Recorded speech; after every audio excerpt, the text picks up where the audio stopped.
Et je vous propose de commencer sans plus attendre, puisqu'on a 40 minutes pour vous convaincre qu'il y a des opportunités pour les entreprises françaises en Corée du Sud. Et j'aimerais bien essayer de garder quelques minutes d'interaction pour une séance de questions-réponses si vous en avez. Je suis ravi de vous accueillir. Je suis Mathieu Lefort. Je dirige le bureau de Business France à Séoul depuis 1 an. Et donc ma mission est d'accompagner des entreprises en Corée. Si vous aviez hésité avec un autre atelier et que vous souhaitez rester uniquement 2 minutes, peut-être que ce slide sera le seul slide qu'il faudra que vous regardiez. Pourquoi choisir la Corée? Qu'est-ce qui devrait vous convaincre de venir en Corée? Le premier point, une des démocraties les plus stables d'Asie, avec un contexte réglementaire, juridique extrêmement lisible, anticipable et sans aucune fluctuation. Donc un marché stable. Le deuxième point, un marché qui dispose d'une économie parmi les plus dynamiques du monde. 13e économie mondiale, 6e exportateur. On va évidemment rentrer un petit peu plus dans le détail des différents secteurs porteurs qui présentent des opportunités pour l'offre française, mais une économie dynamique. Et le troisième point, les plus jeunes d'entre vous, évidemment, auront reconnu BTS, une vague culturelle qui déferle sur le monde et qui fait que l'influence coréenne, évidemment, dépasse largement les frontières de la Corée. Et développer des courants d'affaires avec la Corée, c'est vous créer de nouvelles opportunités sur différents marchés sur lesquels la Corée est de plus en plus influente. Si on regarde un petit peu plus dans le détail, quand j'évoquais le fait que la Corée est une économie dynamique, il faut rappeler quelques fondamentaux. On parle d'une économie, d'un pays de 53 millions d'habitants. Alors pour les nouveaux arrivants, il faut être muni d'écouteurs. Je ne sais pas si on va vous les amener. 53 millions d'habitants sur un pays qui fait à peu près la superficie de la Nouvelle-Aquitaine. Donc c'est un pays très densément peuplé, avec un très fort pouvoir d'achat. Donc le premier pouvoir d'achat en Asie du Sud-Est, un petit peu inférieur à 55 000 USD par habitant. Et une croissance économique soutenue, puisque les prévisions sur 2024 sont encore de 2,2%, ce qui fait de nombreux envieux, notamment en Europe. Ces très bons résultats ne sont pas le fruit du hasard, sont le fruit d'une politique, d'une stratégie économique orientée business, avec de nombreuses incitations, notamment, puisqu'on est là pour parler de progrès, c'est la grande thématique de la journée, des grandes stimulations pour rapprocher le monde académique et le monde de l'entreprise. Essayer de faire en sorte que la recherche soit le plus orientée possible vers le domaine d'application. La Corée ne brille pas par la recherche fondamentale, mais la recherche appliquée est quelque chose qui est cardinal dans les avantages de la Corée. Une politique incitative en termes de fiscalité, avec de nombreuses réductions et incitations fiscales, des investissements qui sont faits pour faciliter votre venue en Corée, notamment via des zones d'investissement pour de free zone investment pour les investisseurs étrangers. Enfin, des incitations notamment pour soutenir, on y reviendra tout à l'heure, sur les sujets liés à la décarbonation, pour développer tout ce qui est développement durable et essayer de vous aider à apporter des solutions à la Corée. La Corée est un gros exportateur, on le voit, 6e exportateur mondial, on l'a évoqué tout à l'heure. C'est notamment le fruit d'une prépondérance de grands groupes industriels diversifiés. Grands groupes dont vous avez tous entendu parler, les fameux chaebols, grands groupes diversifiés qui sont présents sur l'ensemble du spectre de l'économie, évidemment dans tous les secteurs de pointe. Et vous voyez que le premier poste d'exportation, avec plus d'un quart des exportations de la Corée, sont les semi-conducteurs. L'automobile, on y reviendra tout à l'heure avec un grand groupe comme Hyundai, qui est le 4e constructeur automobile mondial. Une forte présence de plus en plus dans le nucléaire et, encore une fois, des acteurs qui sont des acteurs globaux, des acteurs mondiaux. Néanmoins, ces acteurs sont bien conscients que lorsqu'ils ne disposent pas d'une technologie, d'une innovation, lorsqu'elle n'est pas disponible de manière native en Corée, ils n'hésitent pas à aller la chercher ailleurs. D'où une ouverture à la collaboration avec des fournisseurs étrangers, notamment français, Quand Samsung exporte des téléphones portables, y compris en France, il y a des équipements français embarqués dans ces téléphones. Quand Hyundai exporte des voitures à l'international, il y a des équipements français qui sont embarqués dans les téléphones, c'est notamment pour les systèmes de sécurité. Hyundai, c'est au moins les réservoirs et de nombreux autres équipements qui sont embarqués dans ces véhicules. Et ainsi de suite. Et ces grands conglomérats viennent régulièrement nous voir avec des listes de besoins, entre guillemets, des technologies sur lesquelles ils ont des carences et sur lesquelles ils cherchent de nouveaux fournisseurs. Donc on y reviendra tout à l'heure, c'est quelque chose qui pour nous est extrêmement valorisant. Alors évidemment, il faut disposer d'une forte innovation technologique, il faut être très compétitif. Il faut être armé d'une grande patience, puisque travailler avec les grands conglomérats, c'est quelque chose qui peut être très challenging et demander beaucoup d'efforts, mais qui crée de nombreuses opportunités. Je disais à l'instant que les Coréens étaient très ouverts à la collaboration. Quelques chiffres pour incarner ce discours. La balance commerciale entre la France et la Corée du Sud, c'est à peu près 16 milliards d'euros, avec un peu plus de 6 milliards d'euros d'exportation française. Il y a un peu plus de 5000 entreprises, 5200 pour être exact, françaises qui exportent tous les ans vers la Corée. Donc évidemment, une grande majorité de PME et ETI. Donc si d'autres l'ont fait avant vous, c'est que c'est possible et que la porte est très largement ouverte.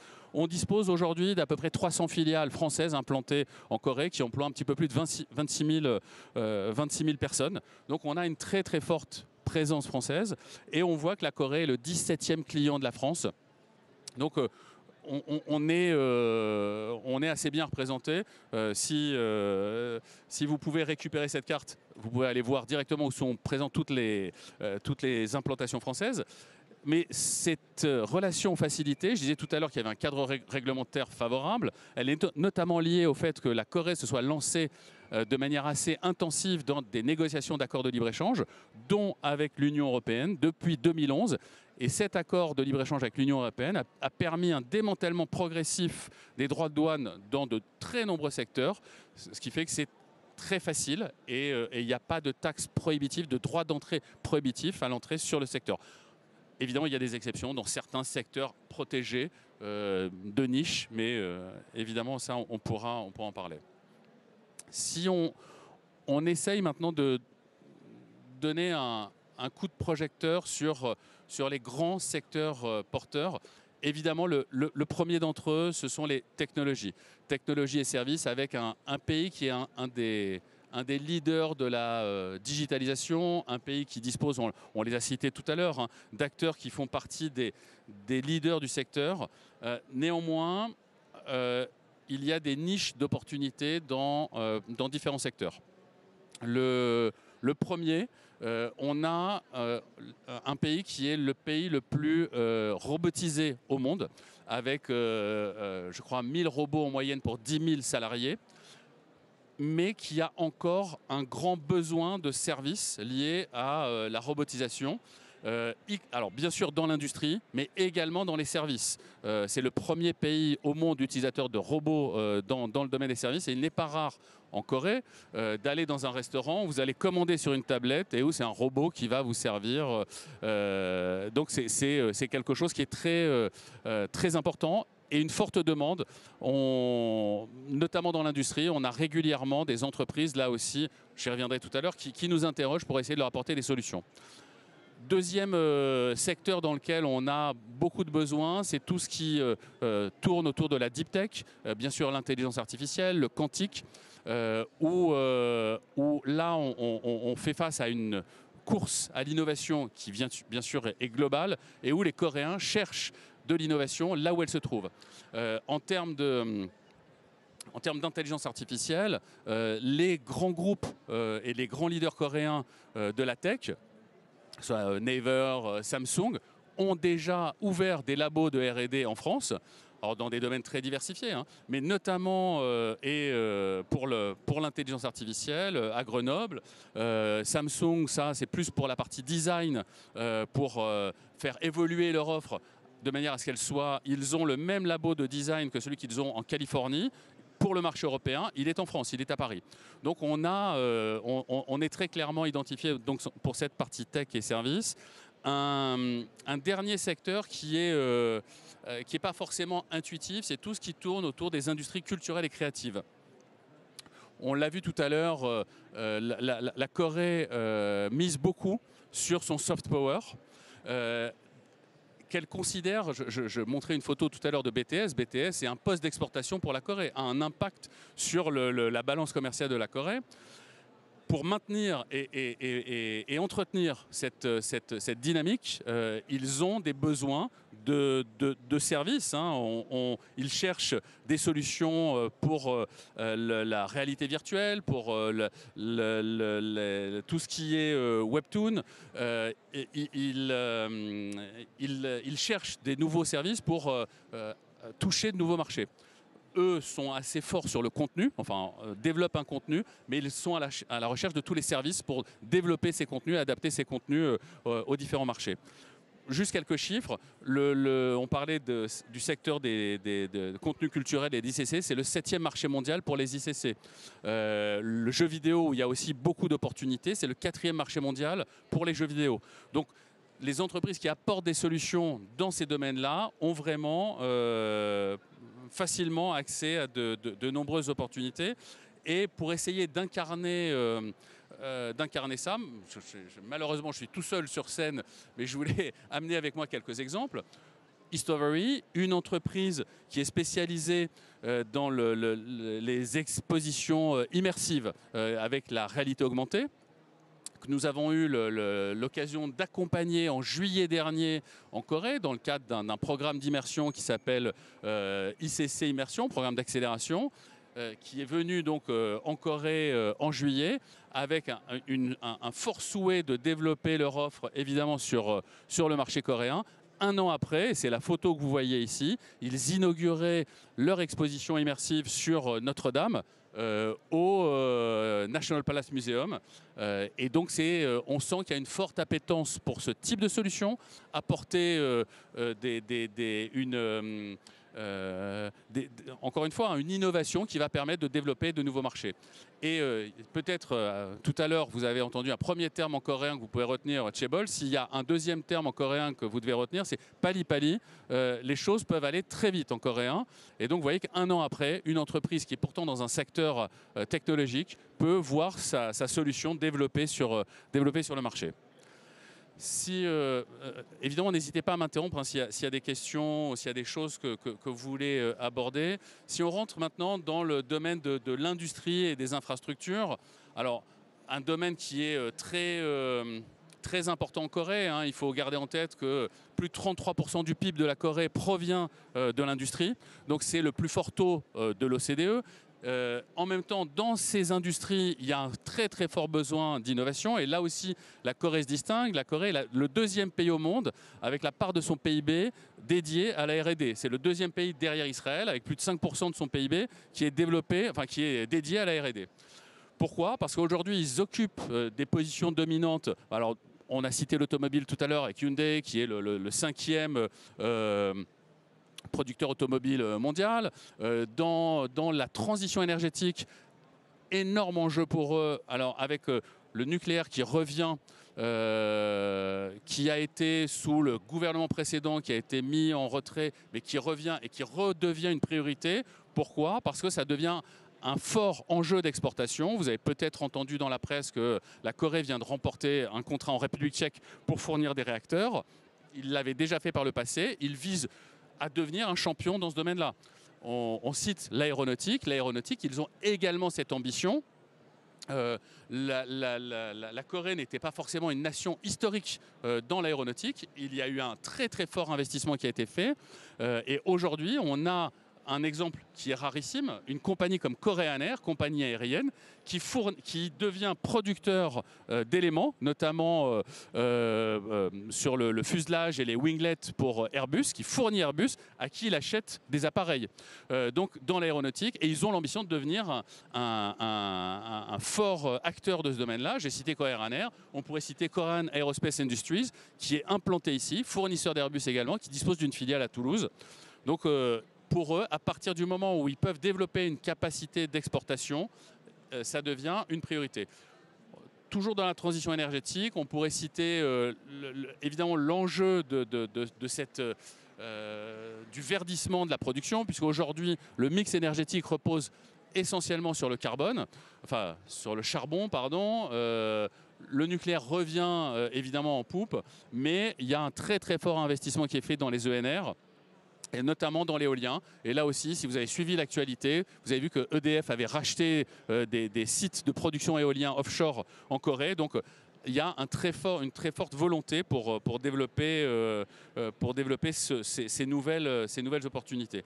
Donc encore une fois, de nombreuses opportunités dans le secteur de l'automobile, dans la mobilité, avec là aussi des niches qui sont particulièrement prégnantes pour eux et où on sent une très très forte appétence, notamment tout ce qui est lié au virage électrique, électrification des véhicules, que ce soit alors dans l'hydrogène, soit dans les batteries. Les grands chaebols qu'on a cités tout à l'heure font partie des plus grands producteurs de batteries électriques pour voitures. Ils sont les 3e producteurs mondiaux.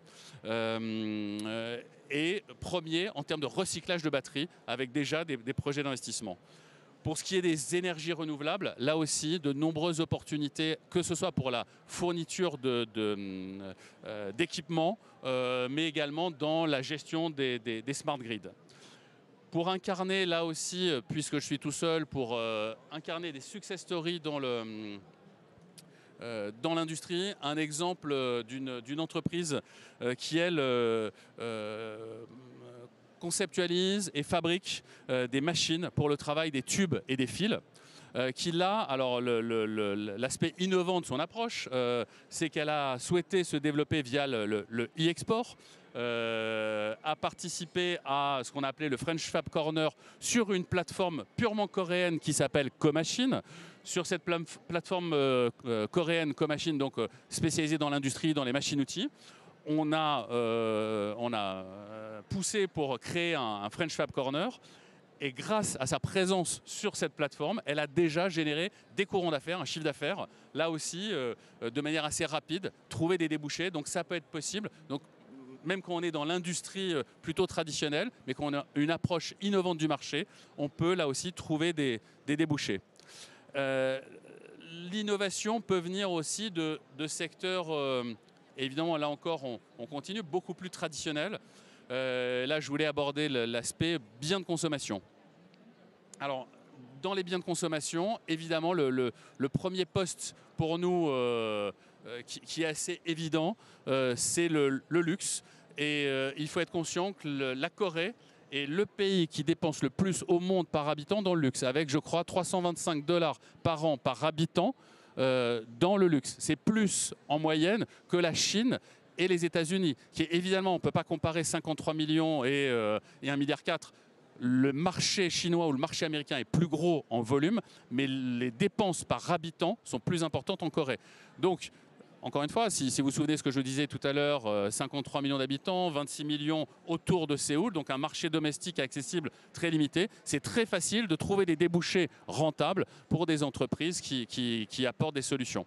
Donc ça, c'est quelque chose qui évidemment est important pour nous.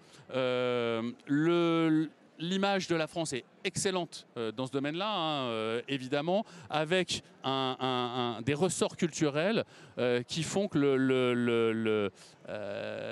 le fait de consommer ce type de produits importés avec des marques qui sont rattachées à des pays d'influence comme la France dans le domaine du luxe sont très valorisés et on a de nombreux débouchés évidemment dans la mode, le prêt-à-porter, les accessoires qui sont vraiment liés à toute l'histoire de notre pays et de son expertise. Mais le secteur dans lequel je voulais peut-être insister, et là on revient peut-être un petit peu sur l'innovation, c'est plutôt la santé. Le secteur de la santé, évidemment il y a un enjeu comme partout, mais peut-être encore plus prégnant du fait de la pyramide des âges en Corée. On a une population qui est vieillissante, on a taux de fécondité qui est là aussi le plus faible parmi les pays développés, hein. C'est 0,7 enfants par femme. On se considère en crise en France alors qu'on est tombé à 1,7. Ils sont beaucoup plus bas. C'est encore plus bas que le Japon. Alors, je ne sais plus, le Japon, je crois qu'ils sont à 1,1, 1,1 ou 1,3. Donc c'est vraiment le plus bas. C'est un vrai problème de société. Ça crée de nombreux enjeux. Et désolé pour revenir un petit peu en arrière, mais tout à l'heure, je vous parlais de robotisation. C'est aussi pour répondre à ces enjeux de déficit démographique. On n'a plus assez de bras pour produire les services, pour travailler dans les usines. Donc, il faut des solutions pour faire fonctionner ces usines. Donc, pour revenir sur le secteur de la santé, vieillissement de la population qui crée des opportunités, avec là aussi un mode de consommation de la santé qui est quasiment industrialisé. Hein. On vous cite ce chiffre qui est ahurissant, de 17 consultations médicales par an et par habitant, et qui est vraiment une réalité. Donc on a en Corée, là aussi, des dépenses de santé qui sont équivalentes à pratiquement 8%, 7,7% du PIB. Donc c'est phénoménal.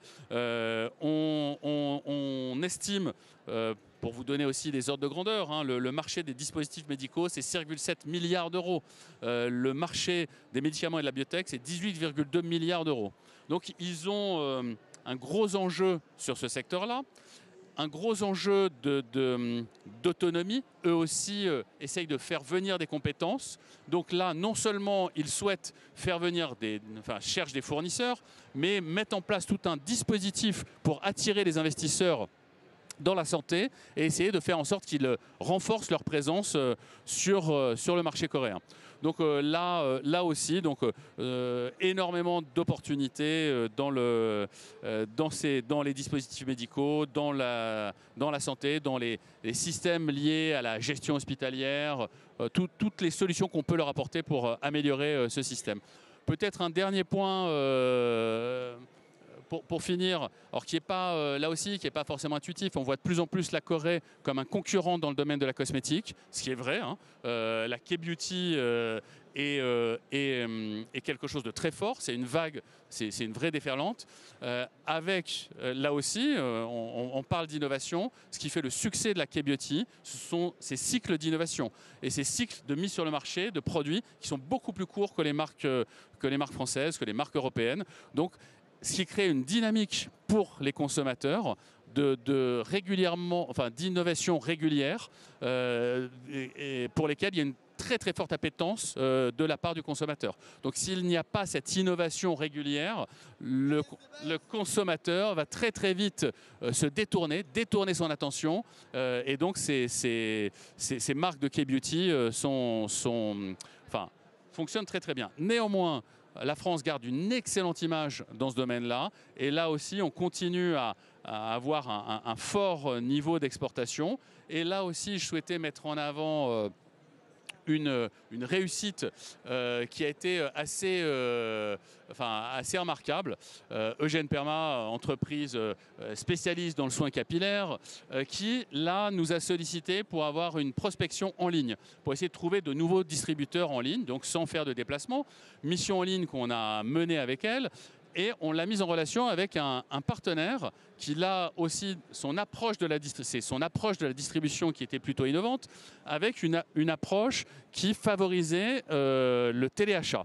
Téléachat qui est extrêmement populaire en Corée. Alors, je fais une petite parenthèse, tout ce qui est réseaux sociaux est extrêmement fort, téléachat est très très important. Et donc ils ont pris ce pari, fait confiance, ils sont sortis un petit peu de leur zone de confort en se disant on va se lancer dans le téléachat en Corée. Et ça a été un énorme succès, plusieurs centaines de milliers d'euros de ventes en une journée. Et on a juste fait une copie d'écran. Et là, c'est 4 mois après la signature de leur contrat avec cet agent. Et si vous voyez la copie d'écran qui est en bas, alors si vous lisez le coréen, en rouge, il y a écrit sold out, pour dire que c'était plus la peine d'appeler et d'essayer d'acheter le produit. Il n'était plus disponible sur le marché. Donc Eugène Perma était ravi de cette initiative et d'avoir cherché de nouveaux débouchés sur ce marché de manière un petit peu innovante. Enfin, le dernier secteur que je voulais aborder, évidemment le secteur de l'agroalimentaire, agro au sens large.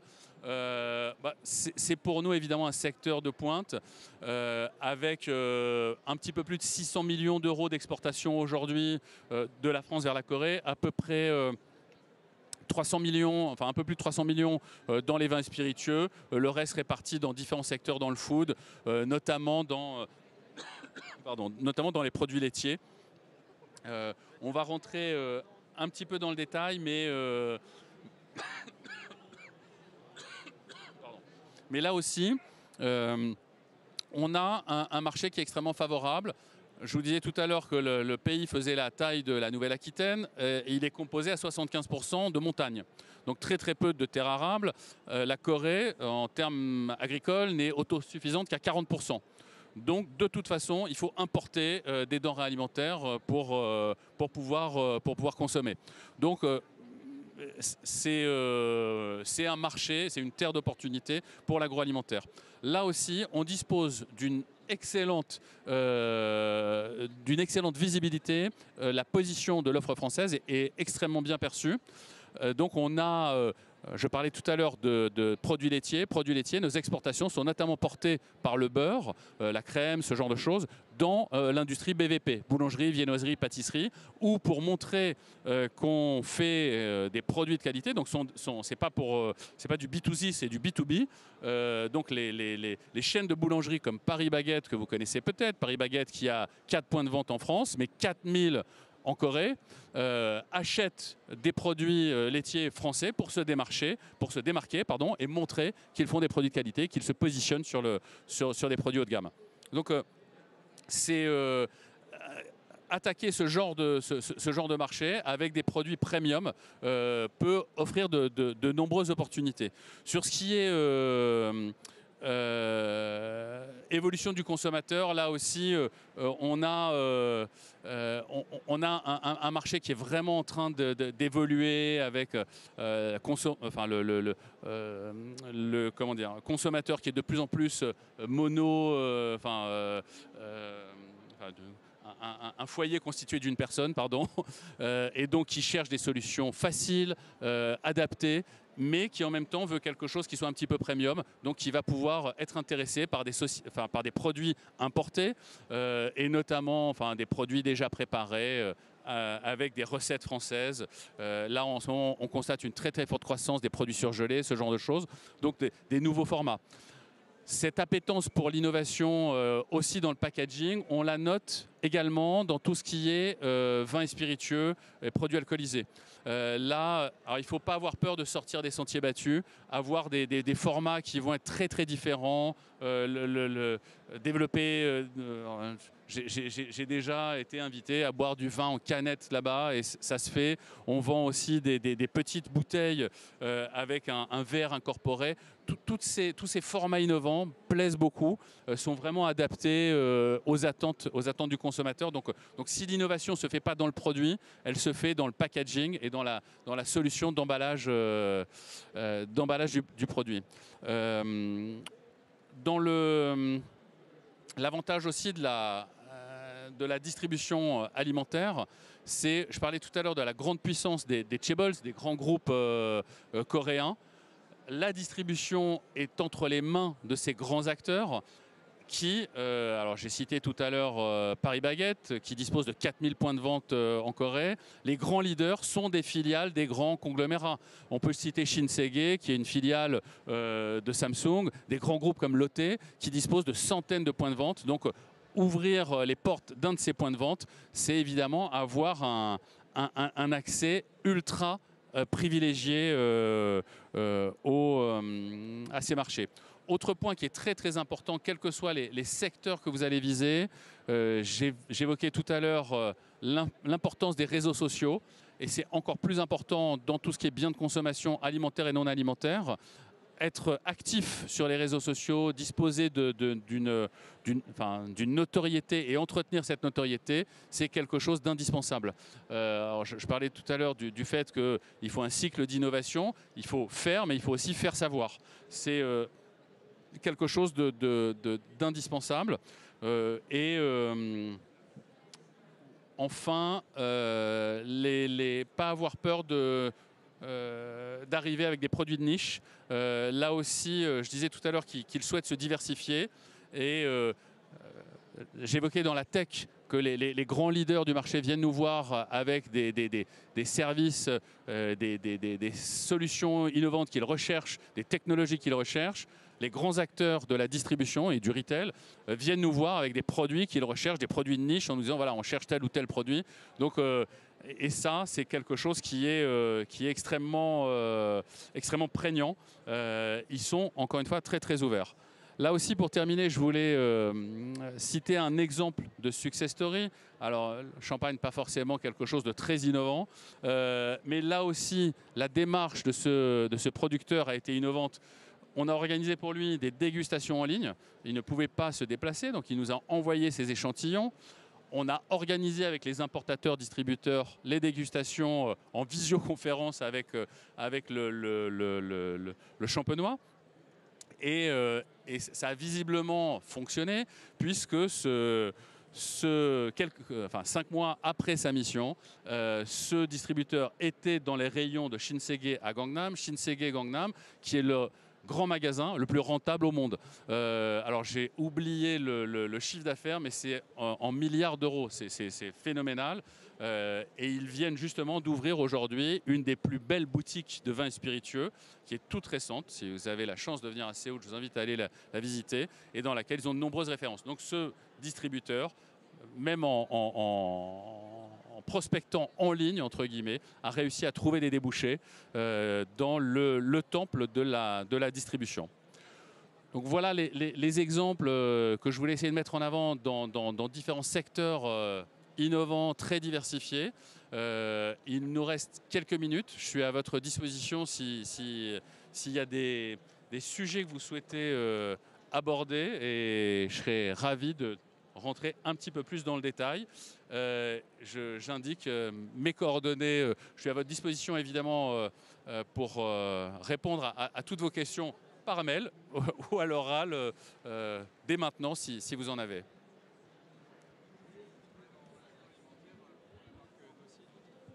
Oui, bonjour, je travaille dans l'agroalimentaire pour la marque Dossi.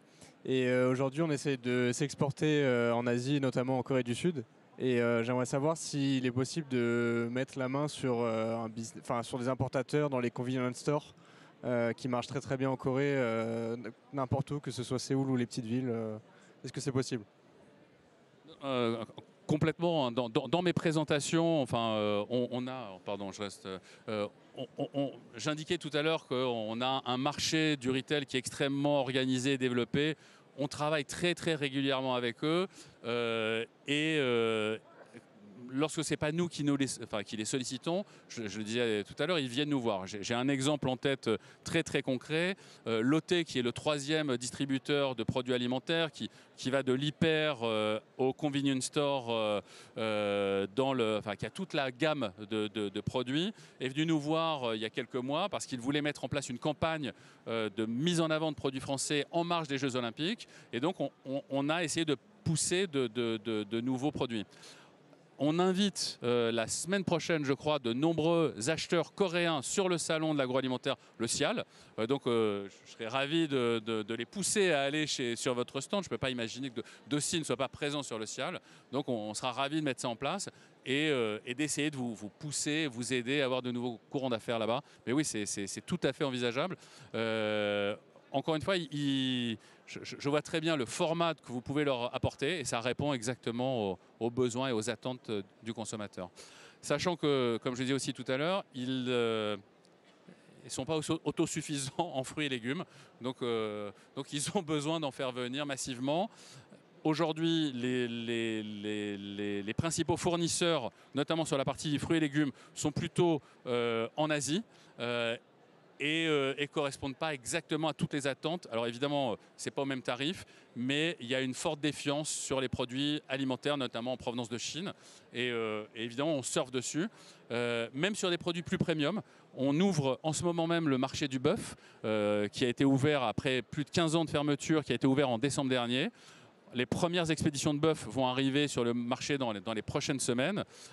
Notre concurrent, évidemment, ce n'est pas le bœuf coréen qui est beaucoup plus premium, mais on va essayer de tailler des croupières au bœuf américain, au bœuf australien et de prendre des parts de marché en montrant que l'offre française est sans OGM et qu'elle est beaucoup plus qualitative, donc au même niveau de tarif. Pardon. Hein. S'il y a d'autres questions. Bonjour. Merci pour votre présentation. Est-ce qu'une entreprise française qui a une filiale en Afrique, notamment dans l'agroalimentaire, peut travailler avec vous en partenariat? Merci.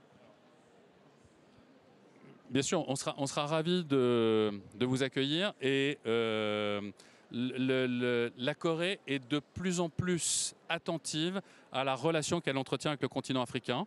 Elle a organisé il y a quelques mois le premier, alors comme ses homologues chinois, japonais, le premier forum coréano-africain pour essayer justement de renforcer ces liens et ces échanges bilatéraux. Donc, absolument aucun problème et c'est plutôt même dans l'air du temps, ça répond à leurs attentes.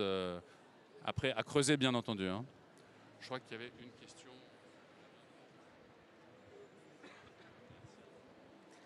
Bonjour. Société Nidec, on est fabricant de dispositifs médicaux pour l'ophtalmologie et l'optique. Quelles sont les exigences des utilisateurs en termes de qualité produit? C'est du mobilier, on va dire. C'est un dispositif de classe 1.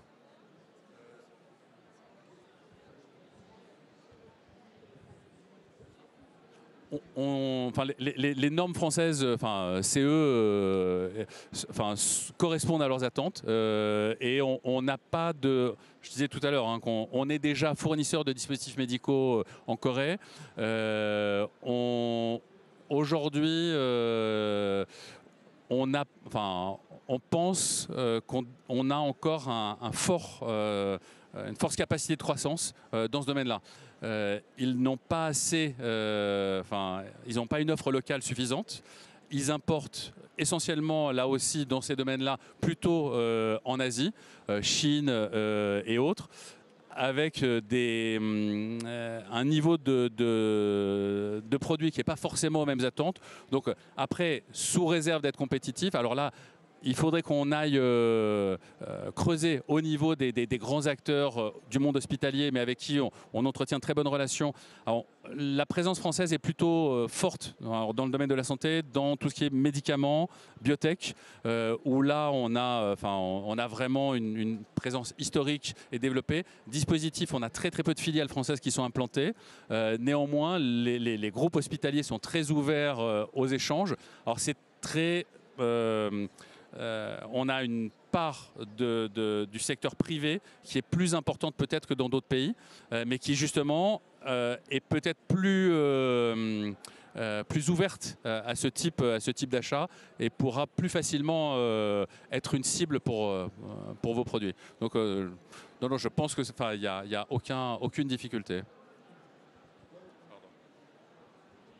Merci. Alors, est-ce qu'on a des exemples de succès d'exportation de produits culturels, notamment des séries animées françaises en Corée du Sud? Et comment ça se passe? Quel est le parcours typique de ce genre de produit? On a eu un succès, alors j'ai oublié son nom, ça va me revenir évidemment. C'est le groupe, je crois, Ono, qui est le troisième éditeur qui est propriétaire de Dargo, qui a signé justement un accord de coopération l'année dernière avec une entreprise coréenne. Et justement, l'entreprise française lui a apporté du contenu pour que ce contenu soit développé sous forme de webtoon. Donc ils sont très demandeurs de ce genre de choses.